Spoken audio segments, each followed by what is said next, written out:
All right, all right. Thank you very much for coming, obviously, and inviting me here. I know maybe it's a small group in here, but there's people watching, and you never know.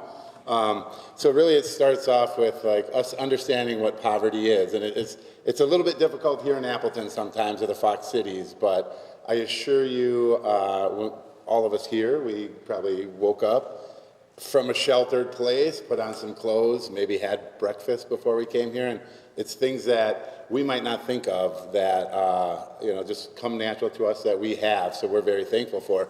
But there is in our community, a deep-rooted part of poverty that is hard to see if you're not looking for it. And if I'm not looking for it, I might not find it either, because it's not something that just jumps out at us. I'm with St. Joe's Food Program over in Menasha. It's 40 years we've been over there in our community, giving free food, no charge food to any client, anybody in the community that needs it. From the community, everything comes in from the community, St. Joe's, and goes out to the community. So we do about 700 families a week. These are people that are vetted, that have an income level below, well, for us locally, it's about 135% of poverty. So it's not exactly the national level of poverty, but it lets you know in our community it's a little bit different. For my background, I'm a former Marine, and I spent some time in Somalia and actually saw what poverty is. So when I think of poverty, I see starvation on the streets. I see a lack of government, lack of education, people not having opportunities. And here it's not so bad. It really isn't. It's one of these things in Appleton. We're very proud of our community and how we take care of everything. But it doesn't mean that it's not there and that we don't have it. So something here that we focus on, especially at St. Joe's, is all the things that go into what causes poverty and root poverty in a community. We focus on the food part, and nutritional food is part of it. It's one thing to have access to food that can cause diabetes, high blood pressure, full of sugar, fat food, things that typically are easy to cook, easy to grab, right there, processed food. These are the things that typically end up in a food pantry or going to people that need it in our community. And St. Joe's is focused really hard.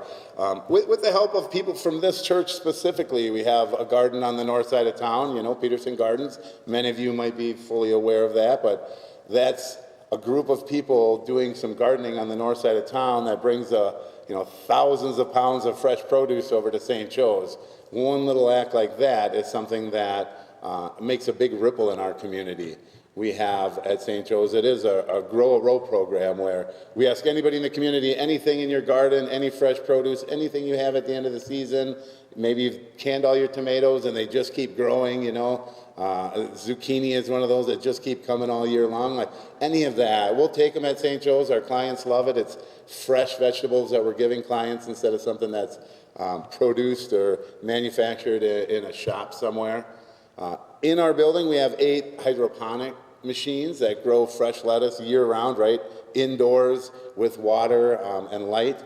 It gets about 20 pounds per machine, about 10 cycles a year, so we get about 1,600 pounds of fresh lettuce. That's organic lettuce that our clients actually love. And I really never thought anything about lettuce or putting any effort in lettuce. I just thought it was lettuce. But, sometimes when you grow lettuce and you eat it right out of what you've grown it really does taste like lettuce, and it's actually pretty good, We do have a program over there called CHAMP where we serve people. We provide every ingredient for a meal that a family of 4 can sit down and make. It's a healthy meal. It costs about $10, which nowadays is pretty hard to feed a family of 4 on a $10 meal. But it's something that we provide for a family that gives them teaches them with a video instruction online that they can see on how they can prepare this meal, how to cook together and make something together, so that it's a little bit more than just handing out something. It's trying to teach somebody something so that they can get out of the situation they're in. We also have a food pharmacy program that helps with anybody that maybe needs low sugar, diabetic, a certain kind of diet. You can come to St. Joe's and make sure that you're getting that proper diet, that everything that you're getting in this bag is designed for you, whether it's maybe you're gluten-free, maybe you're allergic to certain nuts or something like that, you can get a bag or a box of food designed specifically for that as well.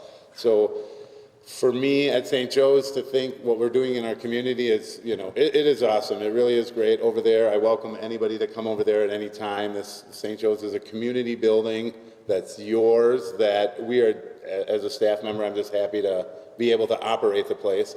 However, everything that comes in there is focused really on trying to be healthier for our community, not just giving away,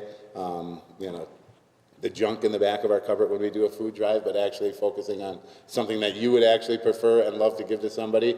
And when you can do that, it's one little part that helps people in our community, but having food and having proper food is just part of the cycle that helps you think properly, focus on other things in life so that you can really go on and maybe help with other things in life. And when we provide food, not only at St. Joe's for our clients, but we provide it in the community to places like Harbor House for domestic abuse or alcohol abuse, apricity, or maybe COTS and homelessness. So know that when you are giving anything to St. Joe's, it's an organization that's been there for 40 years. It's an open book nonprofit. All the finances, everything is free for the clients coming in. So when you do donate somewhere, it's important to make sure that it's an organization that's here to help in the community and actually one that's going to do what they say they're going to do. So I'll be around. If there's any other questions at the end, feel free to approach me or anything like that. I thank this congregation, of course, for thousands of pounds of fresh food that come out of that garden up there. And if every congregation in town did something like that, we'd probably end poverty over there. So it takes, they say it takes a village, but in Appleton, or we've got a Fox City, so it takes the whole community here. We've done a really good job, so we can commend ourselves on that, but let's not give up and keep pushing and knowing that when it comes to food, I mean, we're pretty good in Appleton and the Fox Cities, but getting healthier food in the hands of people that need it is something that's super beneficial. And I thank you for your time, for sure.